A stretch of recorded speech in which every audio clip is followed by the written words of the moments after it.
ते शिक्षिका, ते कुलगुरू आणि त्यानंतर लेखिका आणि कवयित्री, हा सगळा जो प्रवास आहे तो तसा थक्क करणाराच आहे. तर ह्या प्रवासाकडे कसं मागे वळून पाहताना वाटतं तुम्हाला? मागे वळून बघताना असं काही म्हणजे असं पहिलं वाटत नाही काही आहे, पण आर्किटेक्ट झाले ती मी माझ्या आवडीने झाले. त्यावेळेला 1984 साली मला डॉक्टरही होता येणार होतं, मला अमुकही होता येणार, ह्याची चर्चा मला आठवते घरामध्ये झालेली. पण आवर्जून मी निवडला आर्किटेक्ट होणं आणि 5 वर्ष BNIT म्हणजे रिजनल इंजिनिअरिंग कॉलेजमधून, चांगल्या कॉलेजमधनं मला शिकता आलं. त्यानंतर आपोआप शिक्षिका होणं हे मी चॉईसने नव्हतं, ते झाले शिक्षिका. आणि शिक्षिका झाल्यानंतर तेच होतं माझं आयुष्य असं मला वाटायला लागलं. मुलींचा सहवास, मुलींमध्ये राहणं, मुलींच्या आसपास असणं आणि मन लावून करणं, ते होता इतकी वर्ष गेली, आपोआपच प्रिन्सिपल झाले तिथेच, म्हणजे मोठी होता. आणि मग एक दिवस ही संधी आली.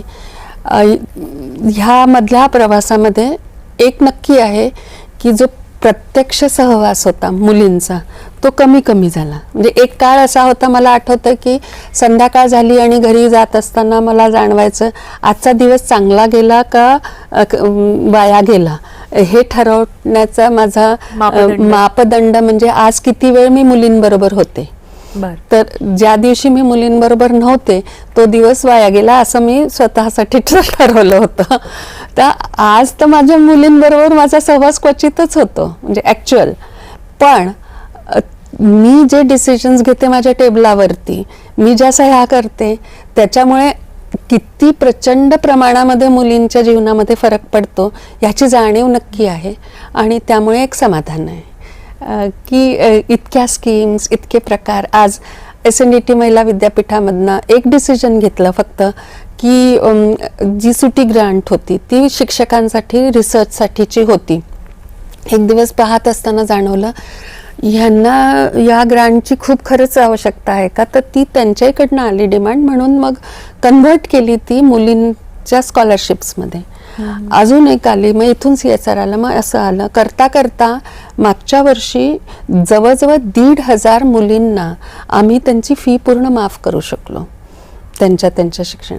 तर हे जेव्हा लक्षात येतं की 1,500 मुलींपर्यंत जर शिक्षणाचं त्यांचं फी माफ करण्याची क्षमता, ही काय माझ्या लेखणीमुळे किंवा मी शिक्षक आहे म्हणून एका पॉलिसी डिसिजननी, एका विचारांनी जे आपोआप आलं. इथून कोणीतरी येतं सांगतं की मॅडम तुम्ही ते दिलं म्हणून मी आज इंजिनियर बनवू शकते, माझी मुलगी इंजिनिअरिंगला आहे, तिला म्हणजे असं बरेच आहेत गोष्टी. तर ते मात्र नक्की समाधान आहे.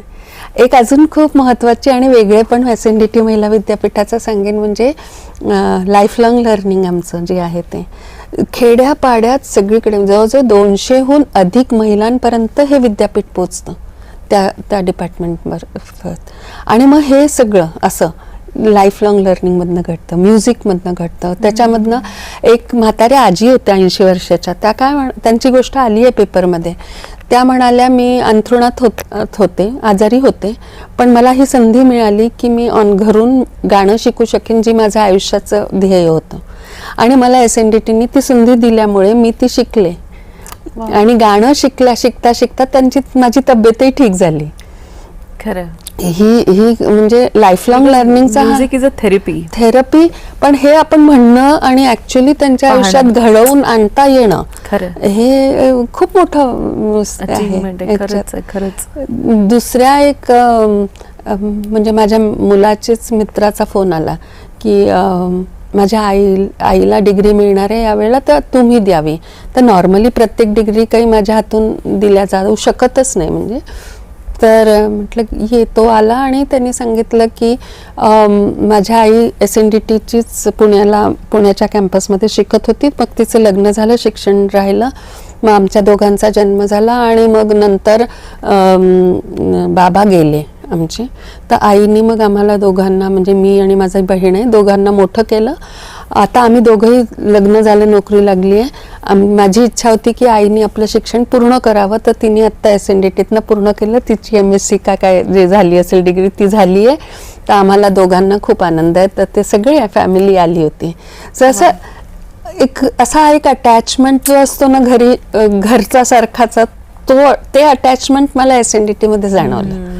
हे आपण इतर विद्यापीठांना कल्पना नाही करू शकत की कोणी जाईल आणि म्हणेल की मला असं झालं. तर हे पण ही किती एक सक्षमीकरण आहे त्या महिलेचं. की कसं आहे ना की एका काळानंतर ती जी आस सोडून दिलेली होती की आपण आपलं शिक्षण पूर्ण करू शकू, ती आपल्याला पूर्ण करता येतेय.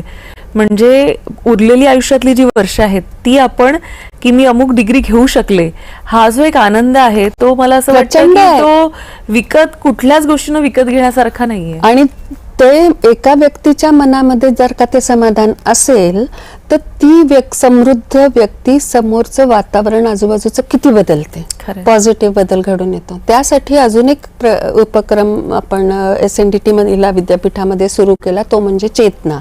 चेतना is a centre for holistic education training and novel advancement. त्याचं हे आहे पुण्याला, त्याचं हेड ऑफिस आहे. सगळ्या कॅम्पसमध्ये त्याचे ब्रांचेस आहेत. आणि त्याची म्हणजे टॅगलाईनच अशी बनवली की ज्याला जे शिकवायचं आहे आणि ज्याला जे शिकायचं आहे त्यांच्यासाठी ते उपलब्ध करून देता यावं. ऑनलाईन, ऑफलाईन, म्हणजे फेस टू फेस, ब्लेंडेड, कसंही करायचं असेल तसं करता यावं. त्याच्यासाठी एक पूर्ण सिस्टीम डेव्हलप केली आणि त्या चेतनामार्फत आज 400च्या जवळपास शॉर्ट टर्म कोर्सेस दिल्या जातात आणि मुली शिकतायत. त्यामुळे त्यातला एक सगळ्यात त्याचं म्हणजे काय म्हणता येईल सक्सेस हे मला जेव्हा एकदा जाणवलं की मी पुण्याच्या कॅम्पसमध्ये पाहिलं, एक मुलगी शिकायला आलेली म्हणजे स्टुडंटच. तर मला तिथले प्रिन्सिपल म्हणाले की मॅडम हिनी चेतनामध्ये आपला कोर्स दिलाय. म्हटलं हो का, काय दिलाय? तर तिला काहीतरी नथ वगैरे बनवता येते आणि तिच्या मैत्रिणींना शिकायची आणि तिला शिकवायची आहे, तर ती चेतनामधनं देते. त्याच्यासाठी रजिस्ट्रेशन दिलं तिने, मुलींकडनं फी घेतली, स्वतः कमाई केली. तिची फी 8,000 10,000 वर्षाची, तिने 15,000 दर दिवस सुट्ट्यांमध्ये ती कमवते आणि चेतनामार्फत. तर नथिंग लाईक दॅट. म्हणजे ज्याला जे करायचं ते मिळू शकतंय. स्किल आहे तिच्यामध्ये, तिला ते स्किल वाटायचं आहे आणि लोक तयार आहेत. तर ह्याही पद्धतीने विद्यापीठामधनं चेतनामार्फत हे हे राष्ट्रीय शैक्षणिक धोरणाची गरज पण आहे. त्यामुळे शॉर्ट टर्म कोर्सेस सहज देता यावे, ते बास्केटमध्ये टाकता यावे आणि ते आपल्याला एका सिस्टीममधनं सगळ्या ब्रांचेससाठी उपलब्ध करून देता यावे, ह्याची ही व्यवस्था उभी राहिली.